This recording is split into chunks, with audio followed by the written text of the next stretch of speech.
ना भैया, हम मर भी जाए तब वो नहीं पियेंगे। और आप भी इसे फेंक दीजिए। अचानक कहीं से एक काली परछाई उड़ती हुई आई और गोपाल के शरीर में मिल गई। गोपाल भैया, गोपाल भैया सावधान रह जाइए। आपकी तरफ कुछ आया है। आपके पीछे कोई था। इस बात की सावधानी जगदीश, मैं तो बिल्कुल ठीक हूँ।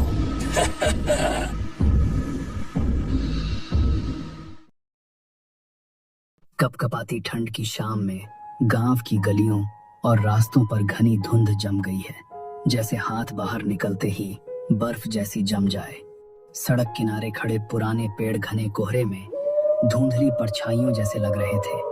उनकी पत्तियों से टप टप गिरती ओस की आवाज के अलावा चारों तरफ सन्नाटा था। सड़क किनारे टिमटिमाते लालटेन की रोशनी में हरिशंकर काका की चाय की दुकान चमक रही थी। केतली से निकलती गर्म भाप धुंध में घुल रही थी। दुकान के अंदर आग के सामने हाथ सेंकते हुए बैठे थे हरिशंकर काका, जगदीश और केदार। दूसरी तरफ की बेंच पर धीमी आवाज में बात कर रहे थे गोपाल और जगदीश।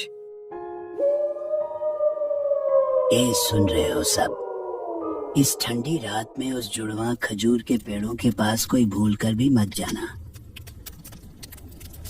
क्यों हरिशंकर काका, रोज तो देखते हैं उन दो पेड़ों से लोग ताड़ी निकाल कर बेचते हैं, फिर अचानक मना क्यों कर रहे हो? दिन अच्छे नहीं है रे बंसी, तुम्हें पता नहीं। दिन में उन पेड़ों पर जो भी हो, लेकिन शाम होते ही सब कुछ बदल जाता है। इसीलिए ठंड आते ही ताड़ी निकालने वाले लोग शाम से पहले ही रस उतार लेते हैं। उसके बाद कोई उधर जाता तक नहीं। काका सही कह रहे हैं। उस दिन बिरू काका भी उसी रास्ते से आ रहे थे। बोले कि उन्हें किसी के रोने की आवाज सुनाई दी। रोना तो छोड़, रात में उस पेड़ का रस पी लेने से लोग किसी नकारात्मक शक्ति का शिकार हो जाते हैं। जो भी रात में उस ताड़ी को उतारने गया, वो कभी ठीक होकर वापस नहीं आया। अरे छोड़िए काका, ये सब बेकार की डरावनी कहानियां हैं। ए गोपाल भैया चुप रहिए ना। काका जो कह रहे हैं वो झूठो भी हो सकता है और सच भी। तो चुप कर जगदीश, इस गांव के लोगों का काम ही है तरह तरह की कहानियां बनाना। हर चीज पर शक नहीं करते। कुछ बातें कम जानना ही बेहतर होता है। अनपढ़ रह सकता हूँ काका, लेकिन इतना जरूर जानता हूँ कि ताड़ी पीने से कोई पागल नहीं होता। क्या कहना चाहता है गोपाल? क्या तू वहाँ जाएगा? हाँ हाँ जरूर जाऊंगा।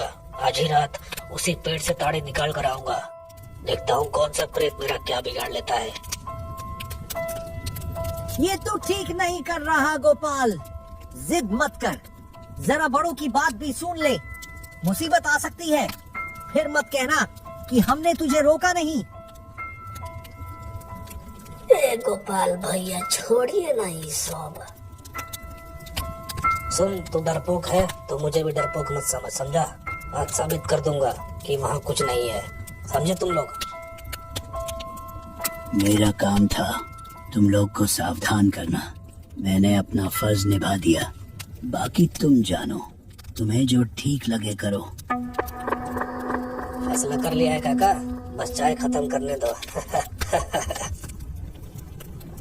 ए भैया सोचो में जाएंगे का? हमको बड़ा अजीब लग रहा है।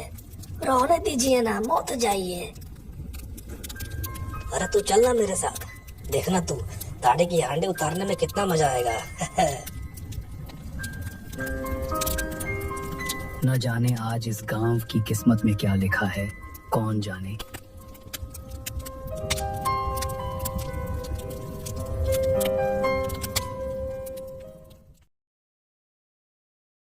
जैसे जैसे रात गहराती गई, धुंध और भी घनी होती चली गई। गांव का कच्चा रास्ता अब बिल्कुल सुनसान था। कभी कभी दूर से कुत्तों के रोने की आवाज आ जाती। बांस के झुरमुट वाले रास्ते से होकर जगदीश और गोपाल चल रहे थे। जगदीश के हाथ में टॉर्च थी, जिसकी रोशनी में रास्ता थोड़ा साफ दिख रहा था। ए गोपाल भैया, हमको लग रहा है हमको वापस लौट जाना चाहिए। ये रतिया में उधर जाना ठीक नहीं लग रहा। ऊपर से ये ठंड, कितना भयंकर ठंड है। हद पागल, तू इतना डर क्यों रहा है? ए भैया, वो देखिए ना कितना शीत पड़ रहा है। हवा इतना तेज बह रहा है, जैसे मानो हड्डियां में घुस जाएगा। अरे ठंड में ठंड नहीं लगेगी तो क्या लगेगी? चलता रहे, अभी पसीना आने लगेगा। ए भैया, कुछ सुने हैं? बांस के अंदर कुछ आवाज आया है।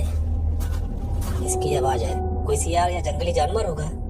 हवा की आवाज को भूत की सांस समझ रहा है। बक। ना गोपाल भैया, हमको लगा जैसे कोई हमारे कान के पीछे गहरा सांस ले रहा है। इतने दूर आकर वापस जाएंगे? नहीं नहीं, बस थोड़ा सा रास्ता है, सामने ही जुड़वा खजूर के पेड़ है, जल्दी चल। लेकिन गोपाल भैया, उधर देखिए ना, अगवा कितना धुंध है। तू मेरे पीछे पीछे चल, कुछ नहीं होगा। अब तो भगवान ही सहारा है। कहा जाने कैसे हम गोपाल भैया के चक्कर में पड़ गए। जगदीश डर मत यार, डर से ही दिमाग की गलत बातें सच लगने लगती है। लेकिन बांस का आवाज आपको अजीब नहीं लग रहा है? अरे बांस आपस में रगड़ खा रहे होंगे। पढ़ा लिखा नहीं है तो क्या हुआ, बचपन में कुछ तो पढ़ा होगा। सब कुछ विज्ञान से नहीं होता है भैया। गांव के कुछ बुजुर्ग झूठ नहीं बोलते हैं। चुप रहे, एक शब्द और बोला तो तुझे यहीं छोड़कर चला जाऊंगा मैं।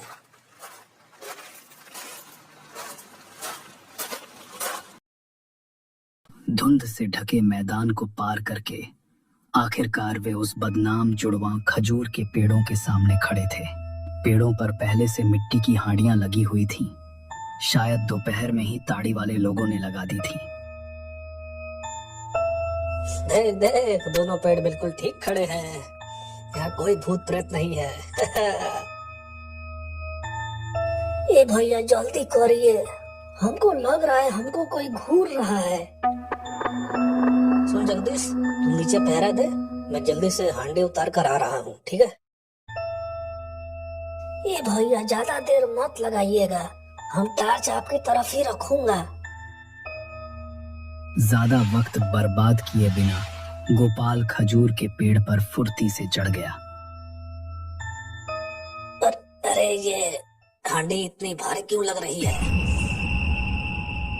ए भैया, ताड़ी से भरा होगा ना, इसीलिए भारी लग रहा है। उतारिए, जल्दी उतारिए। अचानक गोपाल की नजर पड़ी। पेड़ की पत्तियों के पीछे से दो चमकती हुई आंखें उसी की तरफ देख रही थी। ए गोपाल भैया, जल्दी करिए, ऐसा लग रहा है जैसे कोनो आंख हमको घूर रहा है। बात पूरी होने से पहले ही वो आंखें अंधेरे में गायब हो गईं। लेकिन तभी एक और भयानक घटना घटी। जगदीश के ठीक पीछे एक गाढ़ा काला साया आकर खड़ा हो गया। जगदीश डर के मारे जैसे ही टॉर्च की रोशनी उस ओर घुमाता है, वो साया पल भर में गायब हो जाता है। अरे बाप रे! ये गोपाल भैया, यहाँ हमारे अलावा कोनो और भी है। ये गोपाल भैया, हमारे फट रही है, जल्दी नीचे आइए। क्या हुआ जगदीश, ऐसे क्यों बोल रहा है? ये गोपाल भैया, जल्दी नीचे उतरिए, अभी के अभी नीचे आइए। यहाँ कोई है, हम मजाक नहीं कर रहे हैं।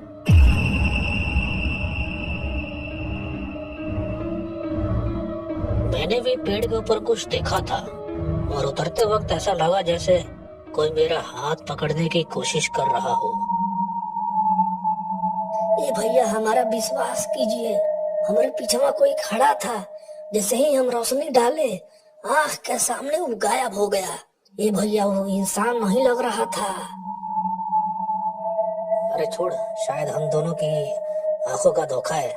धुंध में कोई रोशनी परछाई दिख गई होगी, छोड़। ना ना भैया, ये कोनो धोखा नहीं है। चलिए यहाँ से भागते हैं, जल्दी चलिए। अब जब ताड़ी उतार ही लिया है तो इसे लेकर ही जाएंगे। मैं इतनी आसानी से हार नहीं मानने वाला। ये भैया पगला गए हैं क्या? आपको आपके जान का तन को परवाह नहीं है। चुप रह। मन का डर मिटाने के लिए ये ताड़ी पीकर साबित करना होगा कि इसमें कुछ नहीं है।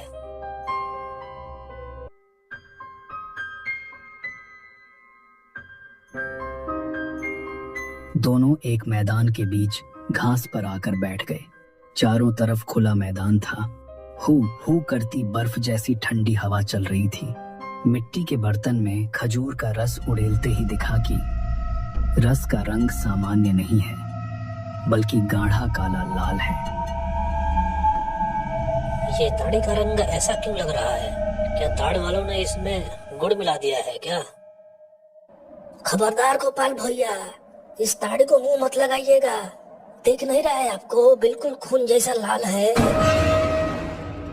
अरे छोड़, शायद पेड़ का कस मिल गया होगा। तो पिएगा या नहीं? ना भैया, हम मर भी जाए तब वो नहीं पिएंगे। और आप भी इसे फेंक दीजिए। अचानक कहीं से एक काली परछाई उड़ती हुई आई और गोपाल के शरीर में मिल गई। गोपाल भैया सावधान रह जाइए।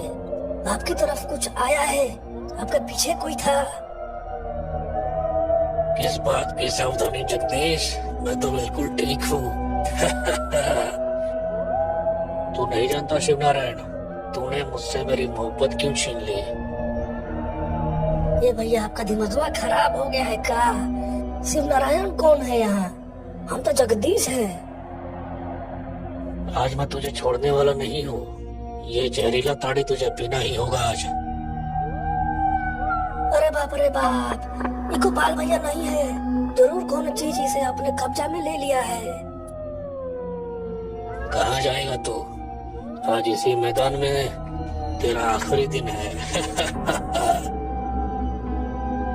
अरे बाप हो, बचाओ रे, कोई है क्या? बचाओ, गोपाल भैया पर भूत चढ़ गया है, बचाओ कोई। इतना कहकर जगदीश जान बचाकर दौड़ पड़ा। वो फिर उसी जुड़वां खजूर के पेड़ के नीचे आ पहुंचा। उसे लगा मुसीबत की शुरुआत यहीं से हुई थी और शायद इसका हल भी यहीं होगा। हमारे दोस्त को छोड़ दे, हमसे गलती हो गई। तो जो भी है हमका माफ कर दे। हम लोग यहाँ आकर गलती कर दिए हैं, हमको जाने दे। उसी पल जगदीश के सामने गोपाल आकर खड़ा हो गया। रामोतर रुक जा, और पाप मत कर। रुक जा रामोतर। चुप रहे शिव नारायण, आज मैं किसी को नहीं छोड़ूंगा। तूने मेरा सुख छीन लिया था। पेड़ से धुएं जैसी एक आकृति नीचे उतर आई। उसी समय गोपाल के शरीर से भी एक काली छाया बाहर निकल आई। गोपाल जमीन पर गिरकर बेहोश हो गया। आज तेरे नए दोस्तों को भी मैं खत्म कर दूंगा। अपना गुस्सा सब पर क्यों निकाल रहा है?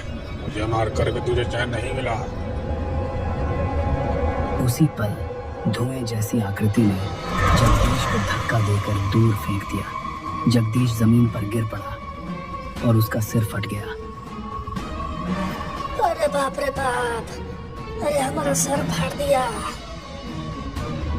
इतना कहकर दोनों बेजिस्म साए आपस में लड़ते झगड़ते हुए सीधे पेड़ की सबसे ऊंची डाल की ओर उड़ गए। कुछ देर तक जोरदार हड़बड़ाहट हुई, फिर अचानक सब शांत हो गए। उसी समय दूर से दौड़ते हुए हरिशंकर काका, बंसी और केदार वहां पहुंच गए। जगदीश, गोपाल, तुम दोनों को क्या हो गया? तुम लोग इस तरह पेड़ के नीचे क्यों पड़े हो? तुम्हारी चीखें सुनकर हम दौड़े आए।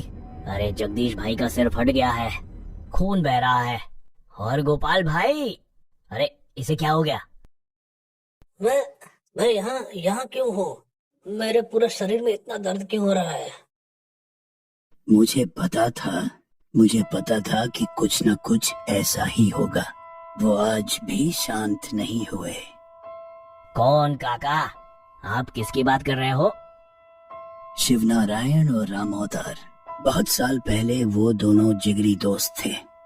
दोनों को एक ही लड़की से प्यार हो गया था। लड़की ने शिवनारायण को चुना। गुस्से में आकर राम अवतार ने इसी पेड़ तारी में जहर मिलाकर शिवनारायण को पिला दिया और मार डाला। शिवनारायण को मारने के बाद पछतावे में जलता हुआ राम अवतार इसी पेड़ से फांसी लगा लेता है। तभी से दोनों की आत्माएं इस पेड़ में फंसी हुई हैं। मतलब ये हुआ कि गोपाल भैया पर राम अवतार का आत्मा चढ़ा था और जिसने हमको धक्का देकर बचाया वो शिव नारायण था। हाँ, शिवनारायण की आत्मा ही तुझे राम अवतार से बचाने आई थी।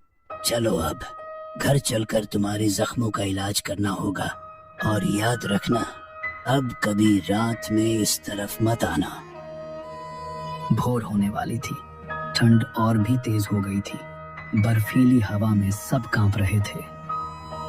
धीरे धीरे लोग धुंध में खोते चले गए और पीछे कंकाल की तरह खड़े रह गए वो अभिशप्त जुड़वा खजूर के पेड़।